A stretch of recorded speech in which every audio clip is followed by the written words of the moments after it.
আসসালামু আলাইকুম রহমতুল্লাহ। ওই যে দেখা যাচ্ছে মোহাম্মদ সাল্লাল্লাহু আলাইহি ওয়াসাল্লামের কবর, এটা হলো বাকি। তা আমরা আপনাদের কাছে একটা জিনিস জানতে চাচ্ছি, ওই পাশে একটা দান বাক্স দিলে কেমন হতো? ওখানে বিশাল একটা দান বাক্স দিয়ে দিচ্ছে। তাহলে আপনি বলেন তো দেখি, 7 দিন পরে ওই দান বাক্সে যে পরিমাণ টাকা জমা হবে, সেই টাকা দিয়ে এই এরিয়াতে অন্তত এক সাইডে যত কবর আছে, কবর অন্তত স্বর্ণ দিয়ে, রূপা দিয়ে বাধাই করা কি খুব একটা কঠিন ছিল? বলেন তো দেখি।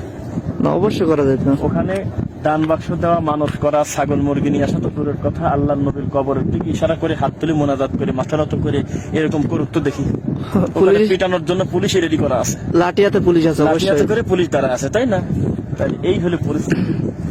আমরা কি বুঝে কি করে আমরা ছাগল মুরগি গরু বাছুর নিয়ে পীর ফকিরের দরবারে চলে যাচ্ছি? কোথাকার কোন বলদ মরে গেছে, কে কবর নিচে আসে কি না আসে, অথচ 3 তলা 4 তলা কবর হয়ে যাচ্ছে। সেখানে মানুষ উদ্দেশ্য করে যাচ্ছে, মানত করে করে গরু ছাগল দিয়ে আসতেছে। অথচ এই 1 কোটি পীর ফকির এক জায়গা করলে যাদের পায়ের ধুলার সমান দাম হয় না, যাদের তাওহীদের এক কণা হয় না, এই শ্রেষ্ঠ মানুষগুলো শুয়ে আছে এখানে। ইমাম মালিক রাহিমাহুল্লাহর মতে 10,000 সাহাবী শুয়ে আছে। সুবহানাল্লাহ। আল্লাহ নবী সাল্লাল্লাহু আলাইহি ওয়াসাল্লামের একাধিক বিবি, মানে আমাদের আম্মাজান এখানে শুয়ে আছে। সাদ ইবনে আবি ওয়াক্কাস রাদিয়াল্লাহু আনহু ঘুমিয়ে আছে।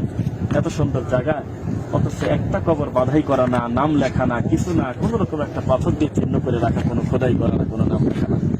তা আমরা আপনাদেরকে বলতেছি, বিন্দু মাত্র আল্লাহর ভয় যদি থাকে, যেই কবর আপনার দাদা উঁচু করছে আপনি পিটায়ে সমান করে দেন। আল্লাহ নবী সাল্লাল্লাহু আলাইহি ওয়াসাল্লাম তার জামাই আলী রাদিয়াল্লাহু আনহুকে যে আদেশ করছিল, তুমি উঁচু কবর ভেঙে দাও, ছবি মূর্তিকে খানখান করে দাও, সেই নীতিতে আপনারা ফিরে আসেন যদি বাঁচতে চান। আর যদি মনে করেন যে না, বাসের কবরে পিটানি শুরু হয়ে যাক, তাহলে ভালো কবর মাটির মতো আছে, একটু পাকা করে দিয়ে দেন।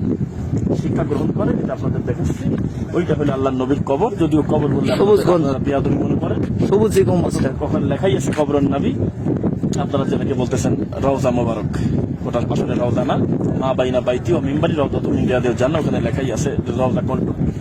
আর এটা হলো বাকির কবরস্থান থেকে আপনাদেরকে আমরা দেখাচ্ছি। আল্লাহ তাআলা আপনাদেরকে এবং আমাদেরকে উভয়কে আল্লাহ হেদায়েত দিন, সঠিক দিনের বোঝ আমাদেরকে দান করুন। আল্লাহুম্মা আমিন। চারপাশটা একটু ঘোরায় তারপর শেষ করে। বাংলাদেশ থেকে আপনারা? জি জি।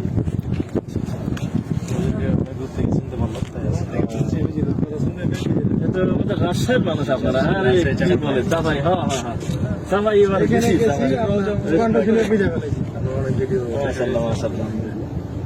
আমরা তো রাজশাহী, আপনি তো রাজশাহী।